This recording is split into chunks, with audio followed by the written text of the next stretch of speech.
Bene, eccoci insieme anche oggi. Partiamo da qualche anno fa, quando ci fu la psicosi della influenza aviaria e appunto sull'onda della emotività, insomma si inventò anche il termine pandemia, abbiamo rischiato di distruggere un settore economico importante per il nostro paese, comunque condizionandolo fortemente. Adesso si rischia di fare la stessa cosa con il settore dei suini. Ed è per questo qua con noi Rudy Milani, che è il presidente dei suinicoltori aderenti a Confagricoltura del Veneto. Perché in questo momento si parla spesso, insomma, sui mass media, di influenza suina e si adombra la possibilità che questa malattia possa essere trasmessa attraverso il consumo di carne dai maiali all'uomo. In realtà non è così. Allora, spieghiamo un po' la faccenda. Intanto buongiorno a tutti. Niente, io sono qui in veste forse impropria perché non sarebbe giusto che un allevatore di suini venisse a parlare di questa cosa qua. Sono venuto Ma lei ha lanciato l'allarme. Sì, ho lanciato l'allarme perché purtroppo noi siamo ingiustamente additati e vittime di una terminologia del tutto impropria, che è quella di influenza suina. Il Ministero della Sanità ha più volte ribadito, l'allora Ministro dell'Agricoltura Luca Zaia a suo tempo, agli inizi, su Porta a Porta, uno dei programmi più seguiti a livello nazionale, ha più volte ribadito che l'influenza suina con i suini c'entra poco e nulla, no? E che il nome non è assolutamente appropriato. Purtroppo il nome genera nel consumatore una sorta di timore e quindi induce il consumatore a ridurre il consumo di carne o a essere spaventato dal consumo di carne suina.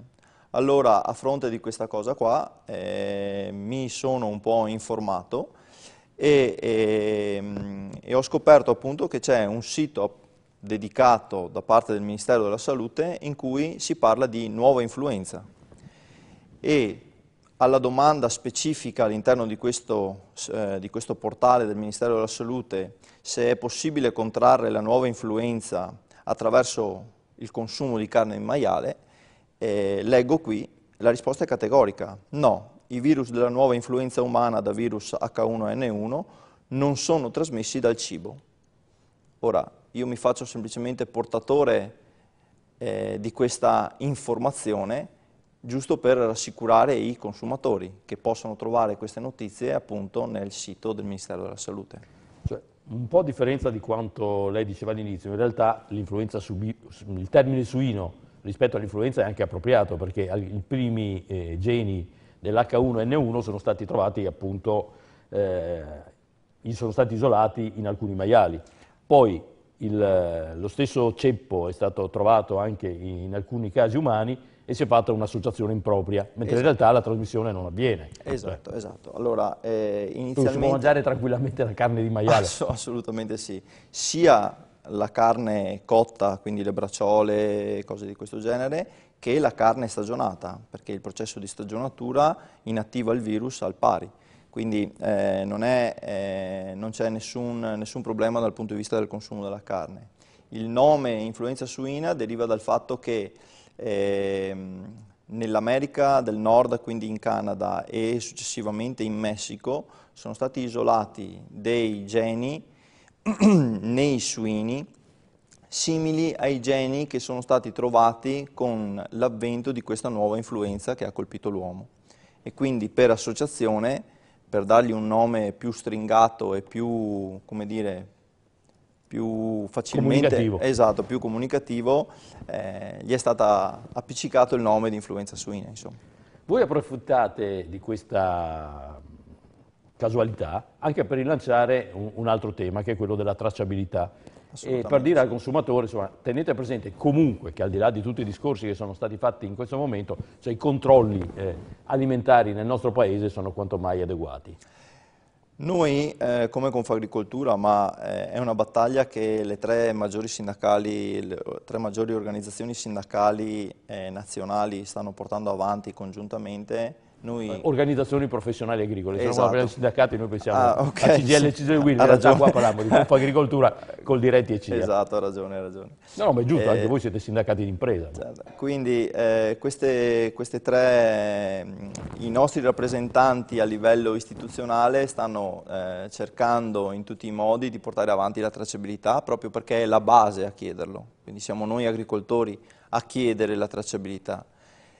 Ci serve perché? Perché il Made in Italy ha un valore dato da cosa? Sia dalla qualità del lavoro che noi svolgiamo, sia dalla qualità dei controlli che a cui questo lavoro è sottoposto. E posso tranquillamente dire, senza paura di essere smentito da chi che sia, che da questo punto di vista, soprattutto per quanto riguarda i controlli, l'Italia non ha niente da invidiare a nessuno, assolutamente. Gli animali vengono controllati negli allevamenti dal settore veterinario. Più volte ne viene verificata la salute animale, ne viene verificato il benessere, l'adeguata stabulazione.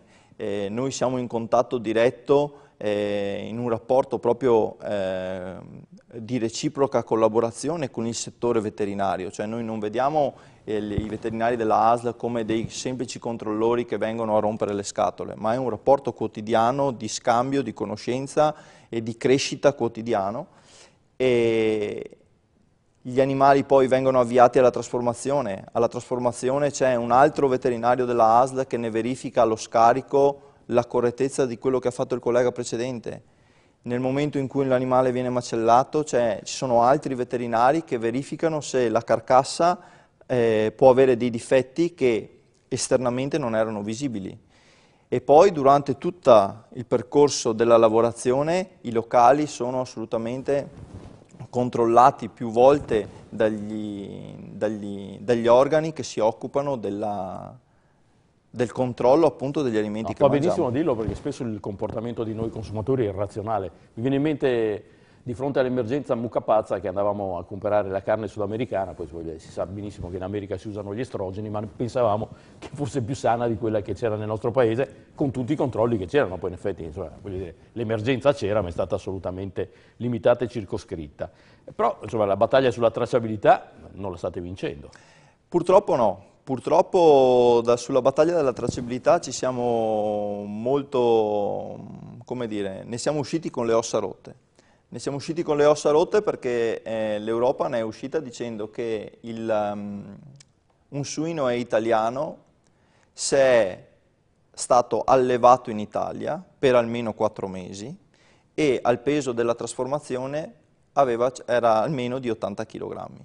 Ora, è come dire praticamente tutto è italiano.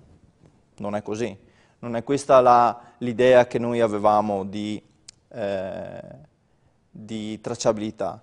Lei è stato diplomatico quando ha detto l'Europa, in realtà le lobby delle grandi industrie alimentari europee, sì, sì. all'interno delle quali ci sono anche gli italiani. All'interno delle quali ci sono, esatto, purtroppo sì. Nella stanza dei bottoni, che ormai non è più il nostro ministero, ma è diventata l'Europa, abbiamo delle persone e degli interessi estremamente contrapposti dove purtroppo pesano l'importanza che loro hanno sia nel tessuto economico che nelle lobby che loro riescono a fare all'interno del Parlamento europeo. Insomma. Certo, perché l'interesse della grande industria non è quello di valorizzare la specificità territoriale del prodotto, ma è quello di poter in qualche maniera insomma, evitare un'eccessiva caratterizzazione per poter acquistare sul mercato che è mondiale. Assolutamente sì. Esatto.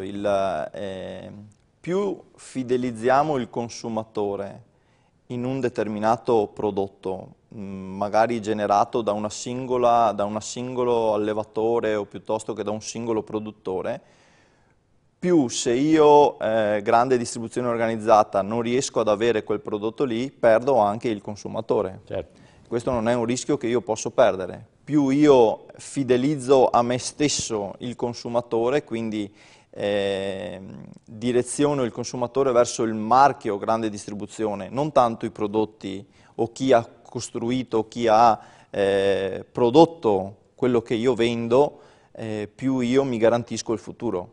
Perché possiamo dirlo anche con orgoglio, insomma, nessun paese al mondo ha le tipicità agroalimentari del nostro paese. Assolutamente sì. in generale per tutti i prodotti agricoli. Nella particolarità per i prodotti del mio settore, assolutamente. Noi siamo gli unici al mondo che portano i suini a un peso della trasformazione di 160-170 kg. Questo fa sì, unitamente alla qualità alimentare, il rispetto dei disciplinari di produzione delle DOP a cui noi siamo assoggettati. Denominazione d'origine protetta. Giusto, sì, sono abituato, mi scusi, sono abituato a una terminologia magari che il consumatore non i è... prodotti a denominazione d'origine garantita. Esatto. Quindi il rispetto di questi disciplinari fa sì che la nostra carne sia più di altra atta e idonea alla trasformazione e soprattutto alla stagionatura. Noi siamo comunque, come Veneto, la quarta regione in Italia, vero? Noi come produzione siamo con i nostri 600.000 capi prodotti in un anno certificati DOP, siamo al quarto posto. Primo posto abbiamo la Lombardia. Ecco, la gran parte della produzione suinicola del nostro paese termina a diventare salame o braciola? Cioè... La maggior parte termina a diventare prodotto stagionato, quindi per la maggior parte prosciutti di Parma e San Daniele, o per essere essendo nel territorio veneto il prosciutto berico euganeo, certo, eccetera. E poi oltre al prosciutto di Parma e San Daniele euganeo berico anche per quanto riguarda la salumeria. Insomma, il nostro paese è ricchissimo di prodotti insaccati. Assolutamente sì. Allora, grazie a Rudy Milani, che ricordo essere il presidente dei suinicoltori di Confagricoltura del Veneto, qua per ricordare ancora una volta che non c'è nessun collegamento tra l'influenza suina, che era stata isolata in alcuni maiali, e analoga fattispecie riscontrata su alcuni esseri umani. Non c'è collegamento, si può tranquillamente continuare a consumare carne di maiale, facciamolo, coloro evidentemente che la gradiscono, evitando di rifare l'errore che abbiamo fatto anni fa nei confronti dei polli, dove ci siamo fatti del male da soli. Grazie, a voi alla prossima.